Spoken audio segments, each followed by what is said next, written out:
Greetings, you scallywags. This is Pirate Percy coming at you live. I am here with Ken Linz, founder of Modern Viking Product. He's here to do a little interview today, tell us about his product, tell us about where he came from, what he uses, and etc., etc., etc. So, Ken, what inspired you to start a beard product company in the first place? So back in 2017, I started growing my beard out and everything, and got to the point where it got to a certain length, and I started getting very itchy, and it was very dry, and started getting flakes, which, come to find out, we call that beard druff. So what causes that is your skin is dehydrated because as whiskers are growing, they suck out a lot of nutrients from your face, and your face doesn't produce enough nutrients to hydrate that. So not really knowing much about it, started doing some research, and I found out that there is stuff called beard oil and beard balm. So I started buying some different companies' products out there, and came to find out there is a wide range of products and ingredients in those products. So either the different brands I tried was either by the end of the day I felt very dry, like it didn't last all day long, and then I was back to being itchy, or exact opposite, by the end of the day I was very oily, almost felt like I could bring oil on my beard, which is a horrible feeling.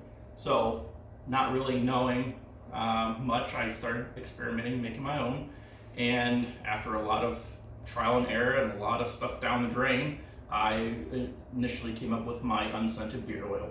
I personally thought it was really good, so I started giving it to a couple of buddies of mine that had beards, and I'm like, hey, try this, tell me what you think.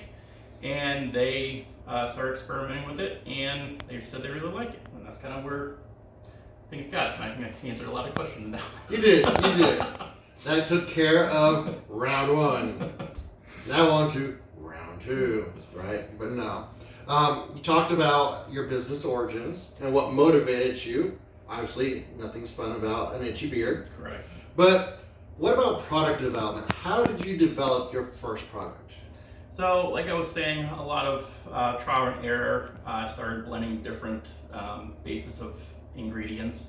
The ones I kind of came down to is avocado, apricot, jojoba, grapeseed, coconut oil, vitamin E, and essential oils. Those have really good hydration benefits to both the hair follicles and to the skin itself. So I focused on those specific ones, and then just adjusting different ratios of each one. That's kind of where I got to the base of my ingredients. So what would you say has been your biggest challenge so far as a small business owner? Biggest challenge since day one has been getting my name out there. That's as a person that does videos and stuff. In your case, you've noticed that your biggest struggle is getting your name out there. Absolutely. Trying to get those people to watch your videos and stuff like that. Kind of the same thing with me, trying to get my name out there and get people to at least try the product, see what they think. If they don't like it and they like what they use, keep using what you like. My biggest concern with guys with beards is keeping it hydrated. If you like the product, use your product that you like. Just use it correctly. That's really my biggest thing. I kind of started my business around education process because I want the people to know how to apply their beard care products. Yes, I sell them, but at the same time, I want guys to know what they're doing. Absolutely. And what would you say is maybe some of your struggles, or how do you compete with larger companies? Competing with them is kind of like going back to the same one, the name. You have your big box stores that big name companies that they have a lot of money that they can throw at advertising and marketing and stuff. So they're prevalent out there, and they have a good following, and those people tell friends, and that's kind of how you grow. And to a smaller degree, that's what I do. I don't have a huge marketing budget and stuff like that, and I try to do a lot of word of mouth advertisements. I do a lot of Renaissance festivals, so I get in front of a lot of people.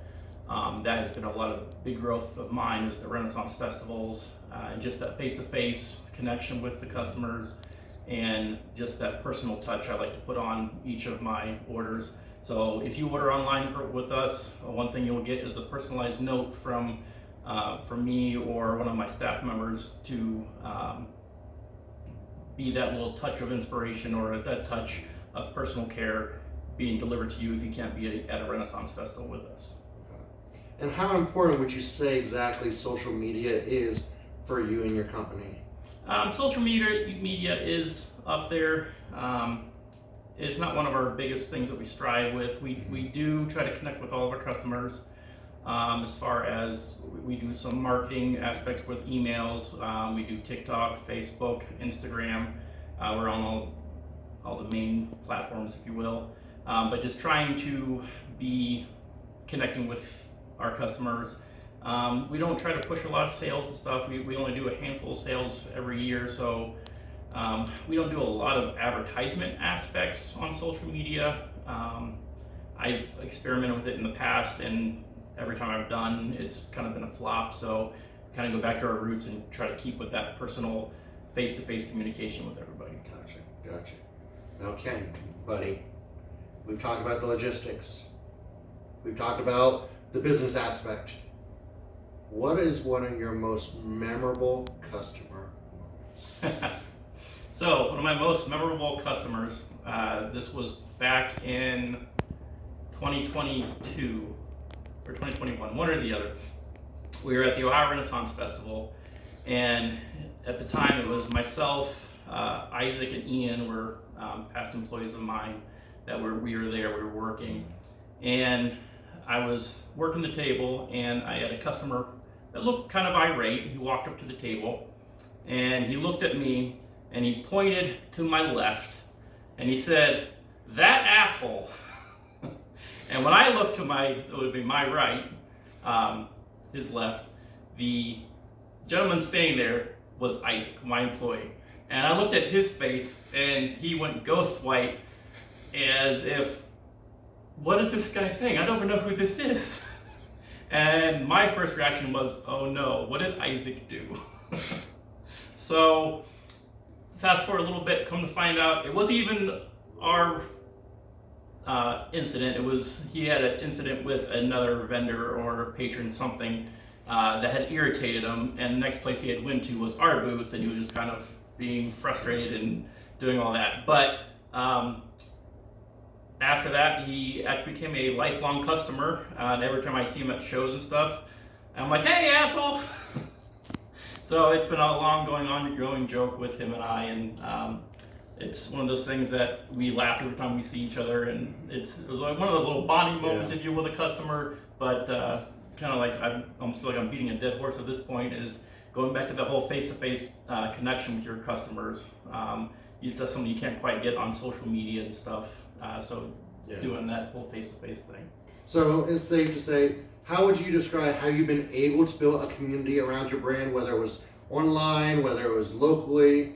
Have you been able to establish that base? Yes, I have. A lot of our people that I visited other Renaissance festivals, and people have noticed the logo, or they know me, and they're like, "Oh, are you here? Are you selling at this show?" So I'm like, "No, I'm just here visiting this one, or I'm just scouting this one out, see if it's something for us in the future." So a lot of people recognize us, recognize the brand, and it's cool to be recognized in that aspect, because I spent a little over 7 years building this, so it's been an up and down journey, if you will, and being recognized like that, it makes you feel good that you're doing something good, and things are positive. It's not like it's like, oh no, it's that guy. Yeah. So, but yeah, just trying to be connecting. Yeah. I got you. And I mean, I definitely recognize your brand. I recognized it the moment I pulled up. It was almost as if somebody almost put it right out there as soon as I showed up. Right. I mean, it was very noticeable. But with that being said, are you planning on expanding your product line or going into any other markets at this time? Right. So we are actually, you'll be the first one to hear about this. We haven't really said much to anybody, but we are planning on bringing out 2 new things. Recently, it was about September, October of last year, we came out with an actual head shampoo, and we have that in a tea tree, a apple, a Nordic Voyage, which is almost kind of like an ocean scent, and we also have a bergamot aroma for the head shampoos. So we're going to be expanding into a actual conditioner as well to match those aromas in the head shampoos. We're also working on a new recipe, if you will, on a, it's not a growth serum, but what it is, it's a growth enhancer. It's going to be sold in like a 2-ounce bottle, and you add that to your balm or your beard oil. So that's just strictly for the beard. It's not for your hair or anything like that. It's for your beard. And you just add a couple drops of that to your oil or your balm before you apply it. That's supposed to help with the growth and stuff. So those are 2 new things that we're looking at coming here soon. There's no date yet. Most likely will probably be during the Ohio Renaissance Festival. We're trying to get the conditioner possibly during the Great Lakes Medieval Fair, which starts in July. So we're trying. We'll see what we can do. Gotcha. Now, how would you say that running this business has changed you personally? I went into this not really having any business degree, so I've had to learn on the fly at times. So being able to adjust every outcome that has come my way, to learn, kind of very self-educated, so I've learned a lot. I'm more business savvy now, if you will, than I was before, so it's changed me in that. It's got me more out of my shell, if you will. I can go up, talk to anybody. I mean, I could do that before, but I just do it more entertaining now. But it's been eye-opening for a lot of different things, and I enjoy the new adventures and stuff that it's taken me on. So yeah, overall it's changed me in different ways, I guess. Gotcha. Do you have any advice for someone who may want to start their own self skincare product company? Plan on dumping a lot of stuff down the drain. When you first start making different ingredients, you got to experiment. Have a group of people that are willing to be guinea pigs for you, and learn from your mistakes, because you're going to have a lot of them. And not everything is a waste. Learn from each mistake you've made and adjust it. It's been, I just recently had a mistake on one of my beard shampoos. I tried to cut a corner, if you will, try to find ingredients that were a little bit more cheaper than what I was doing, and that backfired on me. So literally that whole experiment went down the drain, and went back to keeping it as same as always. It was supposed to be the same, but trying to cut corners usually doesn't help, especially in a ingredients process and stuff like that.